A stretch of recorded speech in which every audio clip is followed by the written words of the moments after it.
what the fellowship tries to do is give you really foundational and important leadership skills that will set you up to be able to actually do anything at the end of the fellowship, but anything specifically that really benefits children, and moves us a little bit closer as a country to educational equity. So we do whatever we can to support our fellows, but really it depends on how much our fellows put in the 2 years, their commitment, how much they learn, that determines the opportunity that they get after the 2 years. A few things that we do: one, we bring a lot of our fellows back onto our own team as we're growing the movement. So we run an internal career fair.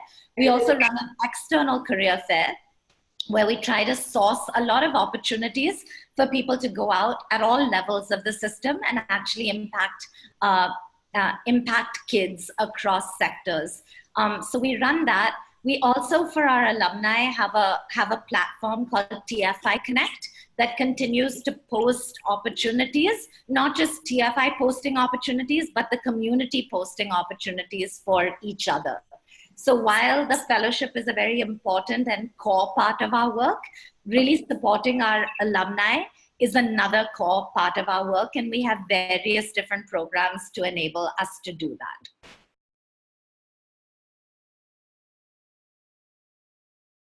I mean, I just think it's one of the most important things that we need to do. Teach for India works in classrooms, so fellows really take responsibility for one group of kids, a subset of kids in the school. But our very, very big hope is that many of our alumni will actually get into school leadership, where the change is seen across the school.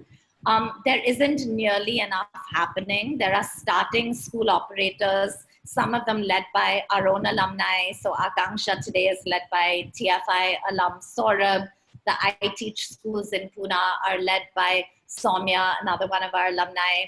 We have alumni in Delhi leading schools called the Simple Education Foundation. So the hope is that many, many more alumni will now learn from the few alumni out there, and of course, experience across the world on what it takes to start and run an excellent school. And that we'll see many, many more people entering positions of school leadership. There are also wonderful programs in the country that are aiming at equipping and skilling school leaders. So ISLI is one such example, where they go in and they actually provide training and support to school leaders.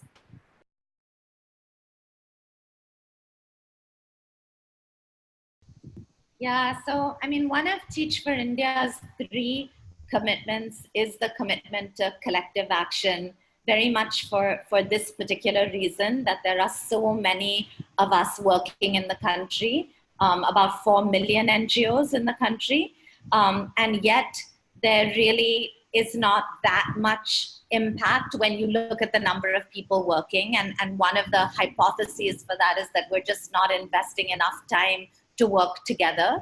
So I think there are absolutely like the need for more and more platforms, collectives, people to come together. Having said that, I don't think the question is what is the right platform, but have we understood like where collaboration and collective action actually breaks down? And it breaks down for very human reasons. Actually, the hardest thing in the world is to work together with other people. And that's because we all have very definite ideas. Most of us are not very good listeners. We all have egos. We have ways of doing things. And I think we have to practice what it means to work together so that then these platforms can be more successful and work. At Teach for India, I think Firki is one such platform. So Firki really is populated with knowledge, expertise from a number of different partners. And it's our endeavor to always go out there and see what is out there in the ecosystem and bring it back to the platform for that reason. We have another program called the Kids Education Revolution, which again is a growing collective of organizations that are coming together on a common platform. Really, the idea of reimagining education is what's bringing them together. So each organization, of course, has their own goals, does their own work, but come together for mutual learning. Another example is the Teach for All platform, where, like Teach for India, there are now 50 countries in the Teach for All network that come together in many, many different ways to learn from each other. So I think the examples are there, they're starting, but we need many, many more of them.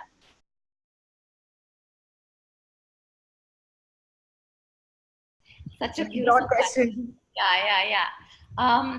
So I'm smiling because the best part, or one of the best parts of what I do, is I keep meeting alumni everywhere I go, and they make me so proud with their dedication and how they're working in such diverse ways. My vision for the alumni movement is that, one, most of our alumni continue to work for children, and not just for any children, but for the children who need it the most in the country. So that's one part of my vision for alumni. The second part of my vision for alumni is that they believe that they are never good enough, and that they are continuously learning, because this work is so complex and hard. So I hope they keep learning, they keep growing in their leadership, and they stay on the path to educational equity for all children. And my hope for alumni, linked to one of the previous questions, is that they really make an effort to work together, that they put aside their egos, their differences, and they say that, like, individually, none of us can make a really big difference in this country for education. The problem is way, way, way too big. We have to learn to work together. So how do we do that?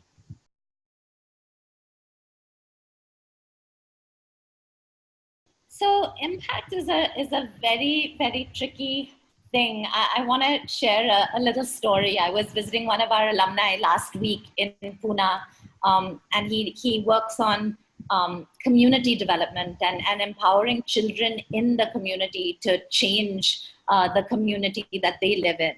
And one of the little boys, the same question came up. He's actually part of a group of students that are running a school in the summer that they call Fun School, where the kids are doing everything from fundraising to impact measurement.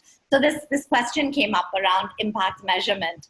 And he was sharing that he was in a meeting with a person from Credit Suisse, and she was asking him, but how do you measure the impact of what you're doing?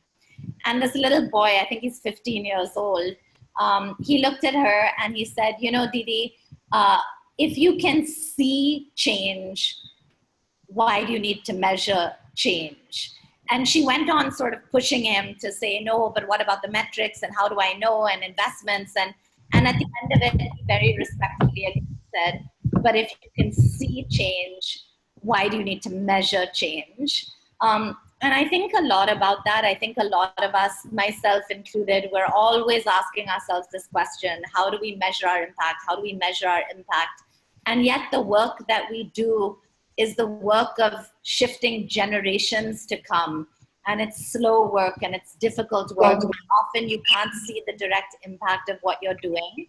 So what do we do? Of course, we measure the impact of every kid's reading levels, math levels. Once a year, we do an assessment. We have a tool called the Student Vision Scale, where we look at kids' growth, not just on academics, but on values and exposure.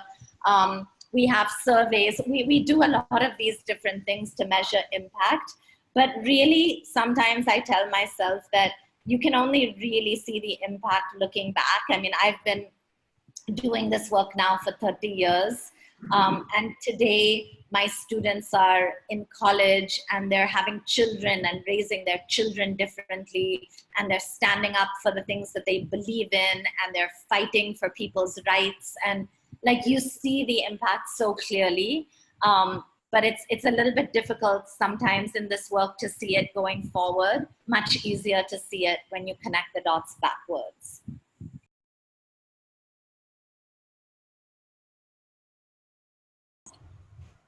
So, I mean, I would ask the question back to say, does everybody on this call learn in the same way?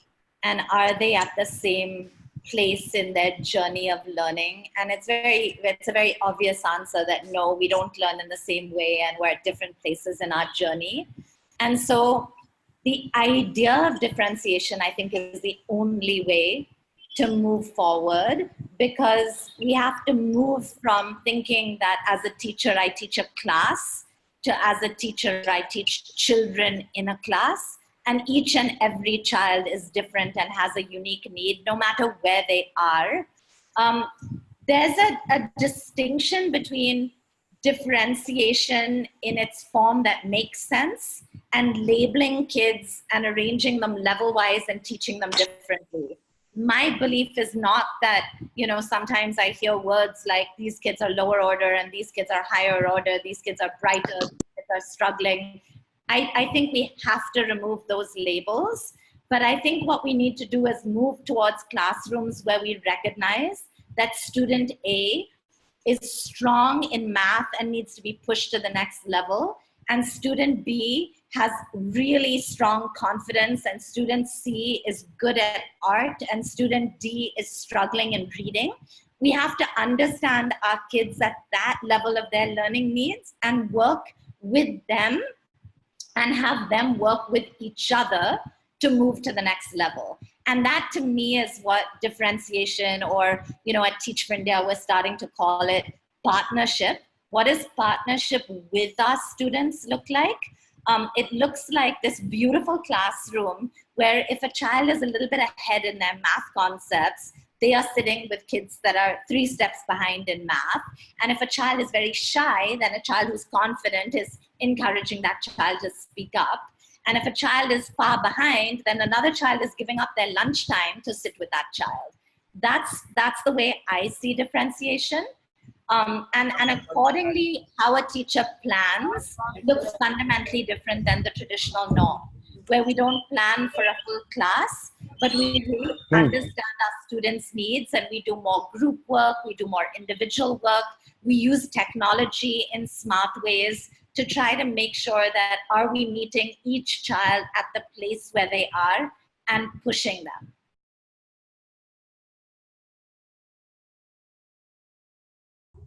What is the one essential quality you wish to see in a new teacher? Love and belief in children. Perfect. Next question.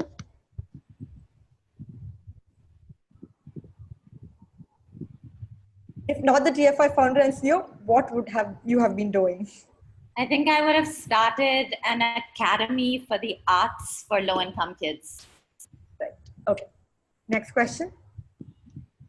One thing that you feel would make a classroom interesting? Lots of different types of activities that cater to different types of learners. So I'd want to see music and drama and PowerPoint and a video and kids moving around all in the same lesson. Different things happening at the same time in a classroom. Yeah. Okay, cool. Then our next question. How do you remain so compassionate, peaceful, motivated every day?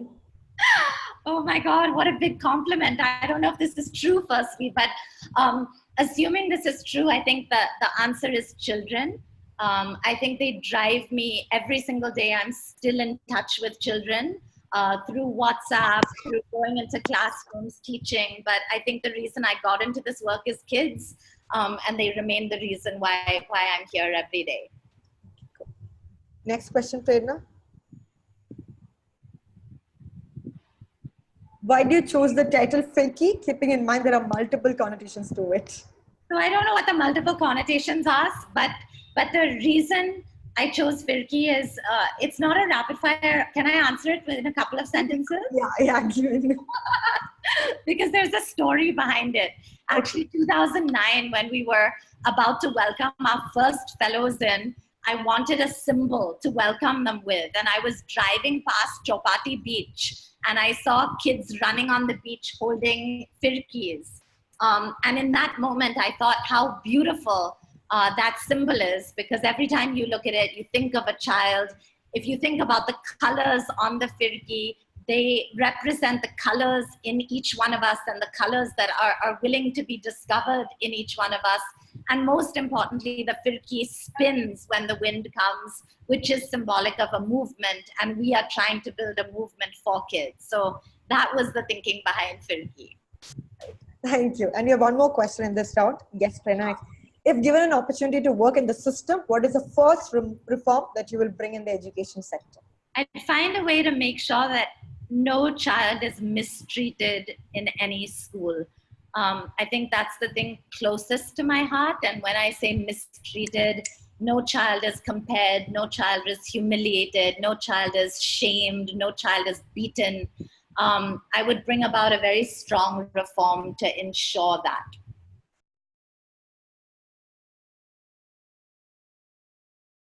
I love this question. I think this is the question that I myself am trying to answer. So at Teach for India, we're experimenting with 7 21st century skills right now, and they all start with C. So they're curiosity, compassion, courage, critical thinking, communication, collaboration, and critical thinking. And what I'm trying to think about with each one of them is what are simple practices that we can do again and again and again to build these 21st century skills. So a couple of examples to bring that to life, and I think each of us can think of our own actions to do this. But to build critical thinking as a teacher, one of the things I found really powerful was just the question why. Like asking, no matter what my kids were saying, asking them why, like 50 times each day. And so very soon my kids realized that I was less interested in the answer and I was more interested in the way they had thought to arrive at that answer.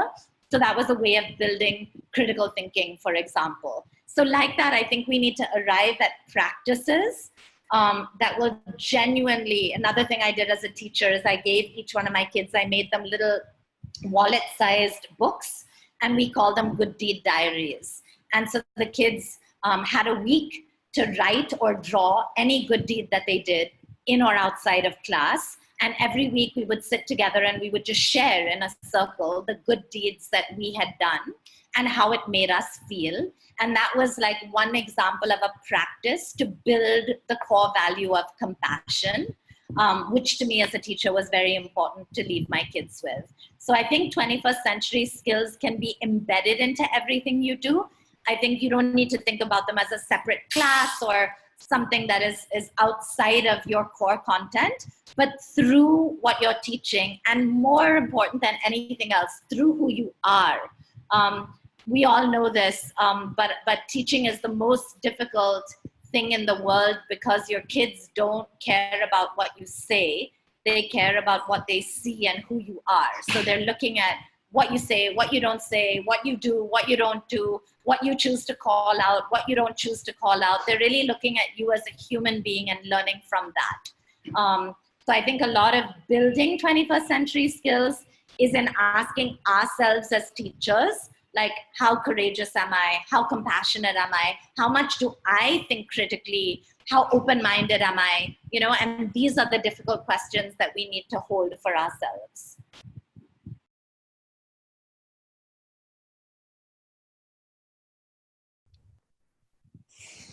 I don't know. I feel most difficult is a very, very difficult question to answer. But I think, I mean, maybe what would be more useful is to tell you that when I was much younger and I first started my work, and certainly the first 10 years of my work, everything felt like a big challenge.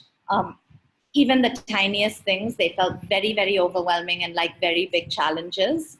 And then slowly over time, I began to see, as I became more self-aware, that whenever I let myself think of something as a challenge, it actually became a much bigger challenge.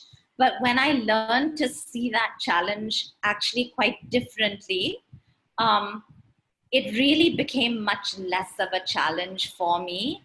And I think we see that so much in the world around us with the people that we meet. Just this last Sunday, I was speaking in Lucknow at a TEDx, and the speaker who spoke after me was an athlete who was injured and paralyzed from the chest down. So he's in a wheelchair, he will never get his mobility back.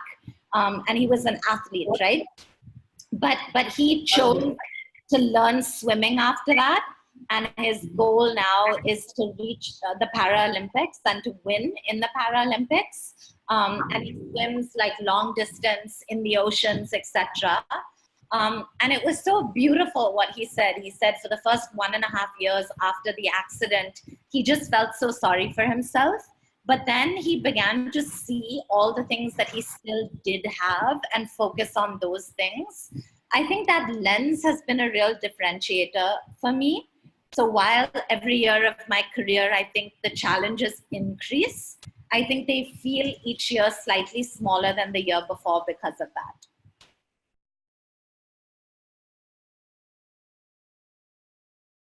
I think it's one of the most important things in the world. I mean, for me, arts is about fueling your soul, right? Like content fuels our mind and action fuels our hands. But art fuels our soul and sort of lifts us wherever we are at life, however much we have, it lifts us to a very different place. And I think in today's world where the need to express ourselves and to communicate is such an essential and core life skill, there's no really better platform to build that than the arts. So while I worked at Akanksha, we started a program called Art for Akanksha, which initially was like a niche program that some kids opted into. And we saw such dramatic shifts in those kids, their ability to understand themselves, their ability to share who they are with the world, their ability to deal with conflict, their ability to, just so their confidence levels. These were such profound shifts that we actually mandated the program for every single one of our children.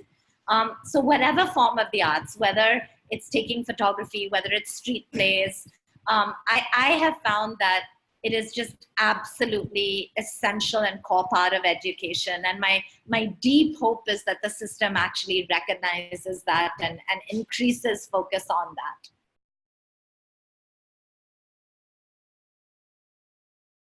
Many points. And again, I think with years of work, you learn and you change yourself. So I think for many years, when people used to leave the organization, I used to feel very disappointed, very personally hurt. And it's taking me, it's a journey, but taking me a long time to realize that actually so many of the people who have left TFI have gone on and just done many wonderful things, maybe even greater and bigger and more important than what they were able to do at TFI. So I think that was one of the things that I found very challenging. I think the other thing that I find very challenging is anger. So when people respond with a lot of emotion and a lot of anger, I personally struggle not to shut down. And I feel I can hear a lot content-wise, but the way that it's brought up is something that I'm learning to accept different ways that conflict gets raised and gets shared. But yes, many things that are difficult in TFI. And I think energy as well. I think I have less energy certainly than I had 10 years ago. And so the impatience that I feel within myself grows year on year, that, you know, I've been doing this for so long, like, why can't we reach more kids? Why can't we do better things with our kids? Why are some classrooms struggling? There is a lot of impatience in me. That is another area that I think I'm learning to work on.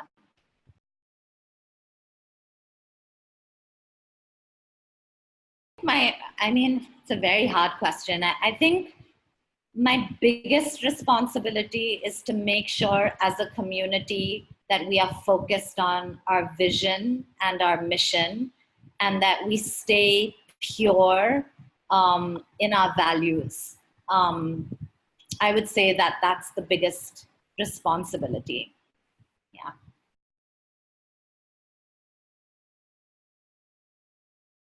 I think mixed. I think homeschooling has a very big academic advantage. I think one-on-one learning is a wonderful way to learn.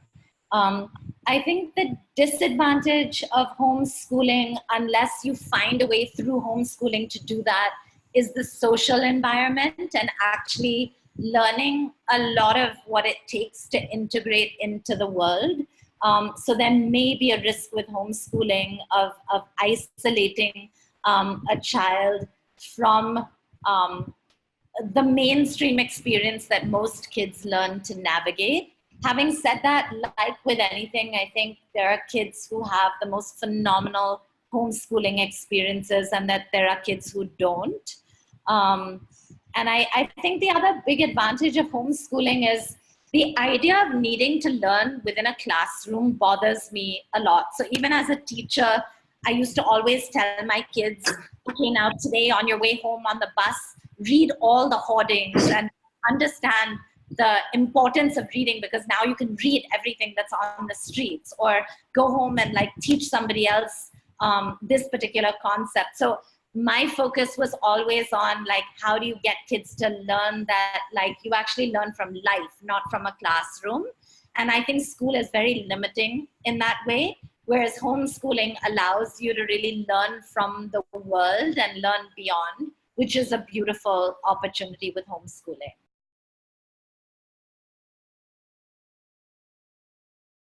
I mean, it's more tricky, and it's something we're working on and revising again this year, but we have something called the Fellow Commitment Scale, which marks growth in our fellows on three main commitments: the commitment to personal transformation, the commitment to collective action, and the commitment to educational equity. We also have a tool called the Leadership Development Conversation, which happens every 6 months, which is a forced sort of reflection and step back, and questions are asked to help you on your own understand where and how you've grown. And then, of course, there are ongoing conversations with your manager, with other fellows, with other staff members, so that you're able to see your growth. But predominantly, we also help fellows see that their growth is tied to the growth of their kids. So the model is actually called Teaching as Leadership for that reason. For example, if you have a classroom of 80 children and they all have very different needs, then the kind of skills you learn in planning are skills that are directly translatable to leadership skills that you will need later on in life. So we're trying to draw those connections for fellows to say, the more you serve your children in different ways, the more your growth is accelerated.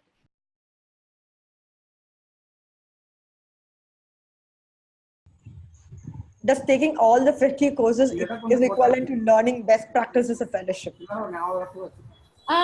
So I would say at this stage, no, because Firki is still in its development stage, and will keep evolving and developing. But what I can confidently say is if you take all the level 1 courses, and very soon in a couple of months, we'll have most of level 2 completed as well, you will have a very, very strong base of strong practices of teaching, and a strong enough base to build upon that on your own. So I really feel like even with level 1, like if you master the level 1 courses, I think you're going to be a much, much stronger teacher than before you actually took those courses. Next question.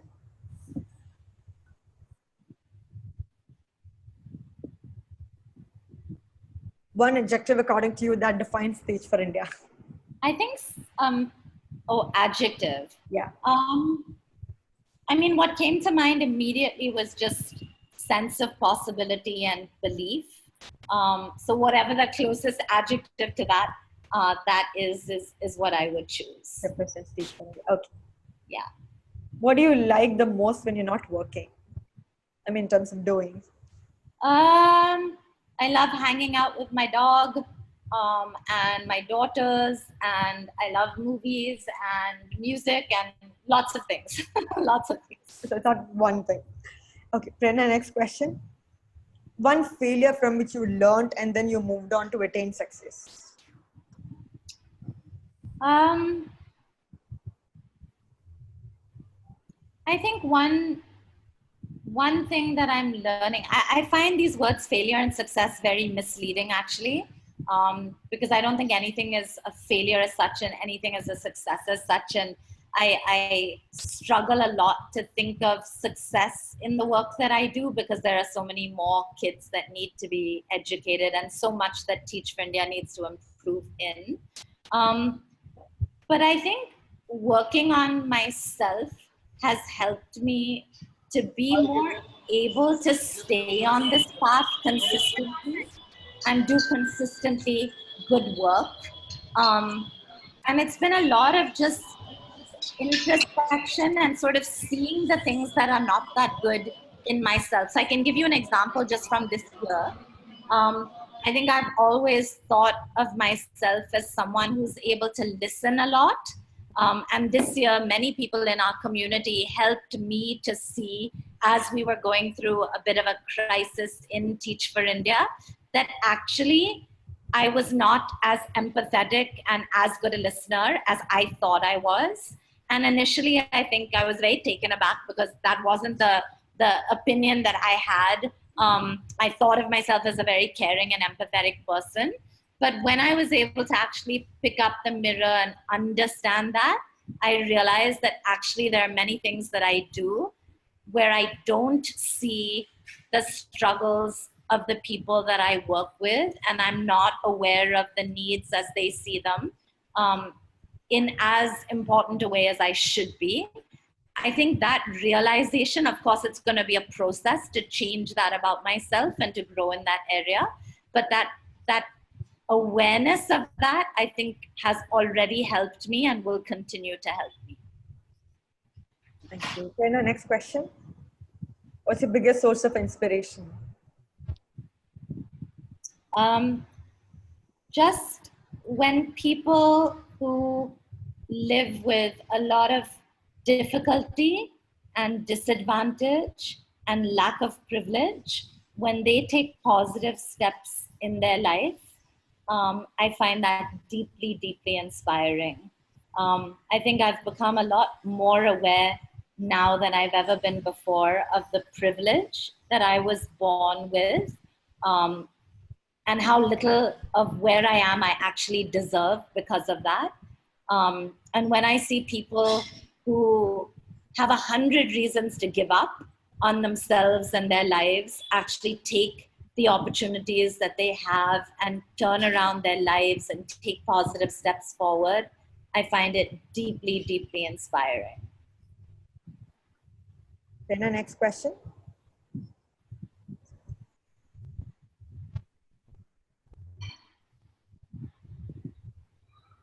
If you made a parent of the fourth grade child, what would be your first advice to him or her to enable excellent education for the child? I would say like balance holding your child to really high expectations with giving your child a lot of love. Balancing high expectations and love.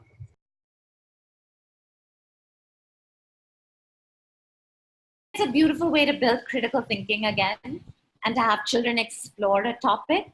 So really helping them understand that there is so much to any particular topic. I remember visiting a school once where the entire year they had just worked on the topic of rocks. That was their entire year's curriculum.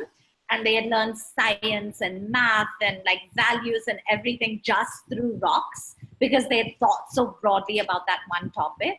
So I think brainstorming, goes a long way in just building a child's curiosity and their ability to think critically.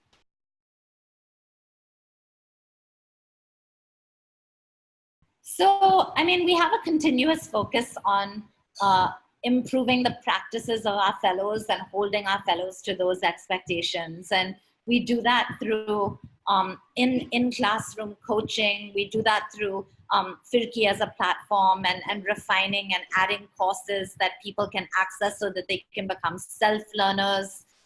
We do that through one-on-one conversations. We do that through facilitating group learning where fellows can learn a lot from each other. They can learn from fellows teaching the same grade level, the same subject level. We do that by bringing in people from outside of education to talk to us so that we can make connections and learn from leaders across different sectors. We do that by recommending books, articles. So I think just thinking again of different types of learners and how broadly can you get people really excited about learning? Because once you're excited about learning, the platforms today to access learning are massive. You just take a platform like TED, for example, and you could have a whole lifetime or multiple lifetimes of learning just from watching TED Talks. So I think today we have no excuse as learners that we need to have money or we need to be in a particular country to be able to learn. Like, learning is at our fingertips. We just have to be open to learning.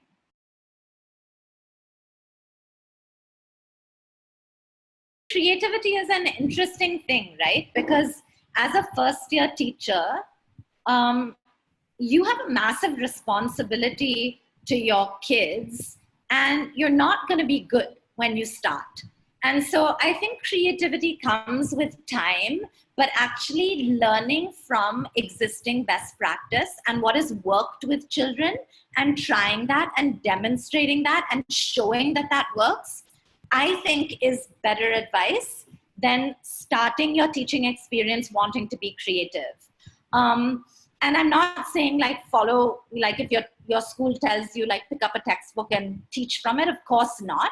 But learn from people that have already done it for years, and slowly as you start seeing shifts with your kids, start experimenting more would be my advice. So I actually think what the rubrics help you do is become and experience early success, and then there's nothing binding you, like the Firki courses, right? Why do the Firki courses? Just because they give you a base. They're not going to make you the best teacher in the world, but they're going to give you a very solid base. And with that base, you have the opportunity to become a better and better teacher.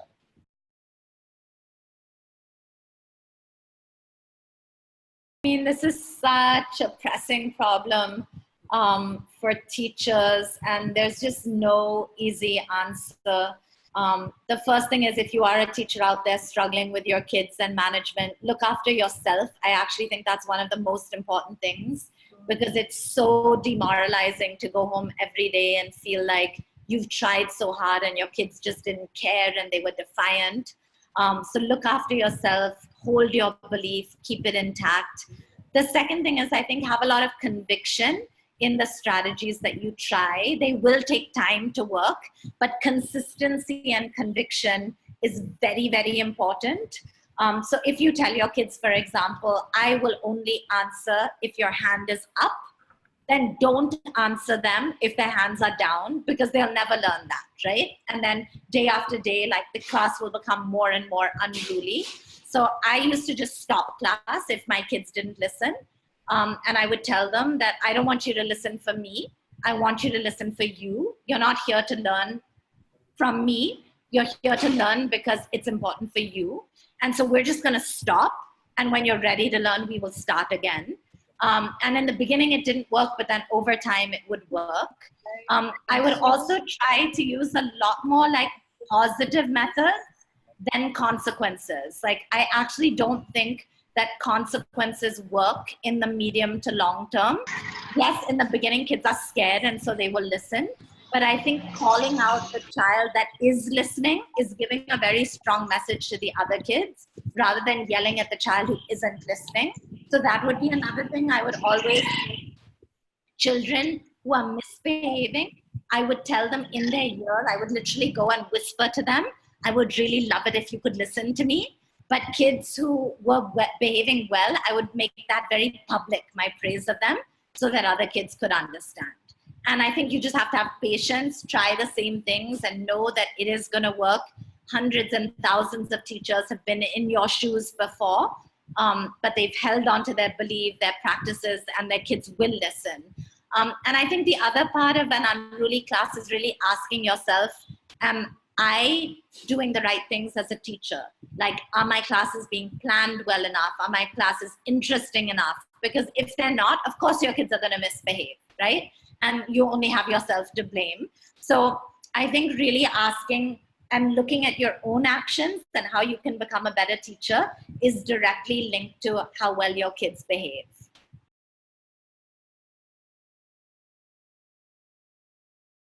so hard. Like people around the whole world are asking this question.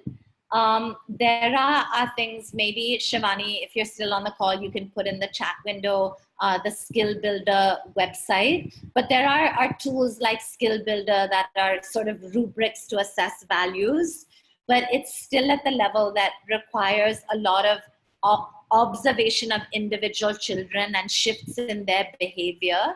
And then there are some tests now, which you can find online as well, that will test particular values and competencies. But I think it really, the measurement of values and holistic outcomes is in its very, very nascent stages, and hopefully will evolve in the next 5 years.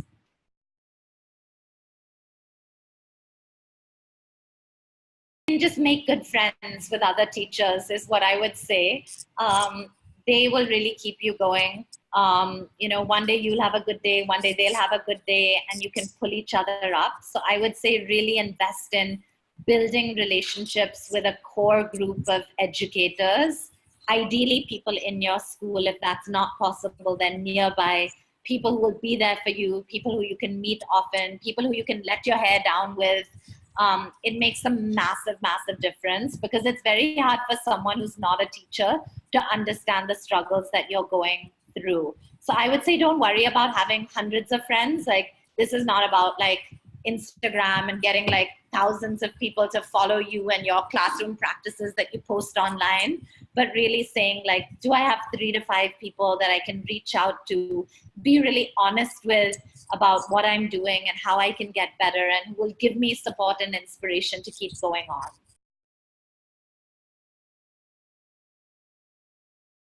I mean, I think you just have to like do that. I mean, you have to first, I think, learn to be okay asking for help and reaching out. So some of us, I know I grew up as a painfully shy child. So if I had heard this advice, I never would have had the guts to reach out to people that I don't know. But use the existing forums that TFI or your school has to meet people, chat with people, get to know people, ask for help, ask people who have like-minded interests, arrange a meeting, sit down together, brainstorm, build relationships. Like, there's no real simple answer to it. I think it's just a question of getting out there and putting yourself out there and doing that. Yeah.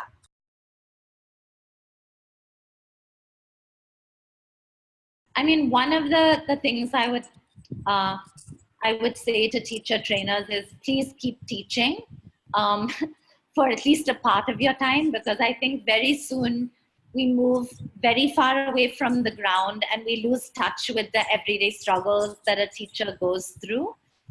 So find ways to stay connected to students, classrooms, communities, so that your practice keeps developing as a teacher trainer. The second bit of advice I would have is learn along with the teachers that you're training. So move again away from I'm the expert, you're the learner, to how are we learning together, how are we growing together, because then that mindset will translate into how your teachers work with students as well. The third is, I would say, just love and be passionate about teacher training, right? Like, are you curious? Are you looking up like ways to become a stronger teacher trainer? Are you looking up adult facilitation techniques?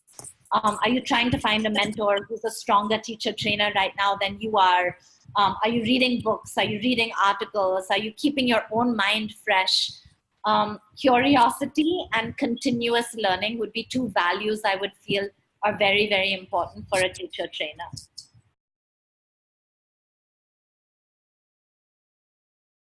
I think, again, like, the fellowship is trying to, and my hope is it does even more of this, make fellows more independently able to access the support that they need, right? So for BTCPs today, for example, if you have a particular idea, you can go onto the TFI Connect platform. You can find alumni working. Say, for example, your BTCP is about setting up libraries, or it's about teacher training. You can go online onto TFI Connect. You can find alumni working in teacher training. You can decide to spend your summer internship working with them. You can reach out to other fellows that are working in that particular area.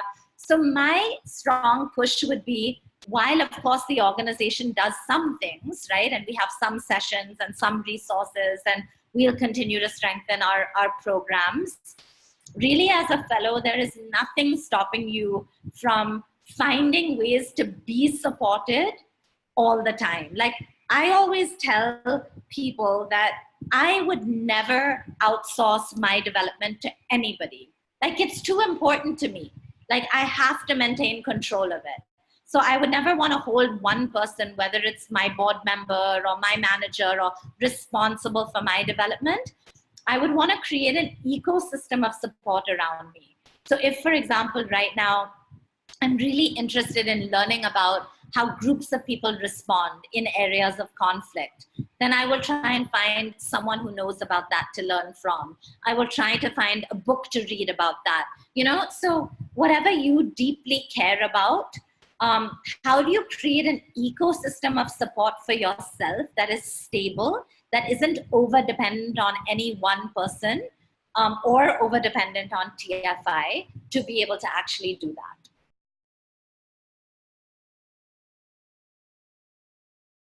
Absolutely. So I think that the broader question embedded in that is, how important is context, right? And can we take a curriculum from one area and transplant it into another area? My answer is yes and no. I think there are some dimensions of curriculum, learning, teaching that are common, whether you're in a small rural village or whether you're in a big urban city or whether you're in Armenia or India or the US. And then there are many elements that are different and require curriculum to change and be contextualized. I was always asking myself as a teacher, like, does what I'm teaching actually matter to my kids? Like, do they care about it? Is it relevant for them? And I think asking that question helps us as educators adapt any curriculum to be truly meaningful for the kids and for the context that we work within.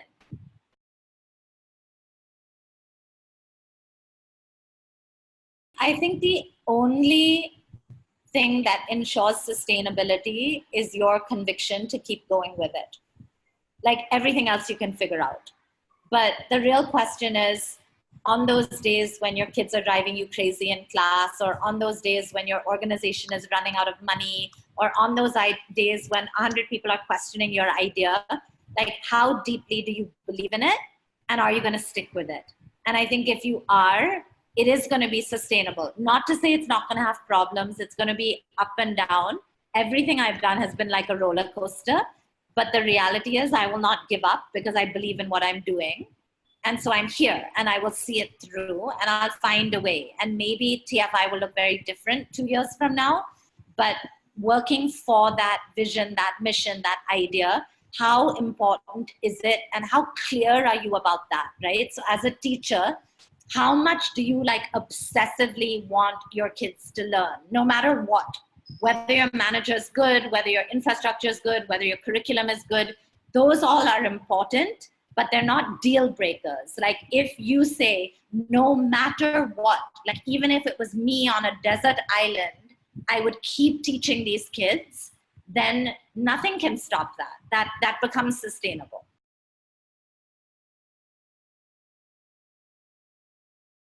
Such an important question. My strong advice for everyone on the call is, ask yourself that question, because once you have the answer for yourself, it's just so helpful to have that answer. And like, what I do is very different from what all of you need. So we have to find our own answers. But a few things that I do personally, one is, I have 1 or 2 people in my life who I just know will unconditionally love and support me no matter what. And I think that's the biggest source of support, through ups and downs, just knowing that like I can be like fully myself with these people, and they will still love me and believe in me despite mistakes I make, or the way I respond, or how I am. The second is, I've learned the value of just spending a little bit of time with myself every day. And while my life is busy, not making it too busy and finding spaces for reflection, introspection, making meaning of my day and what I'm going through. I think that's really helpful. The third for me is just children.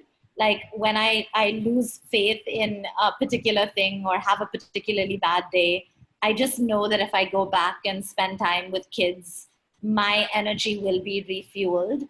And I feel the same way around animals. So for me, it's animals, children, having a couple of people who I can talk to, and just time with myself.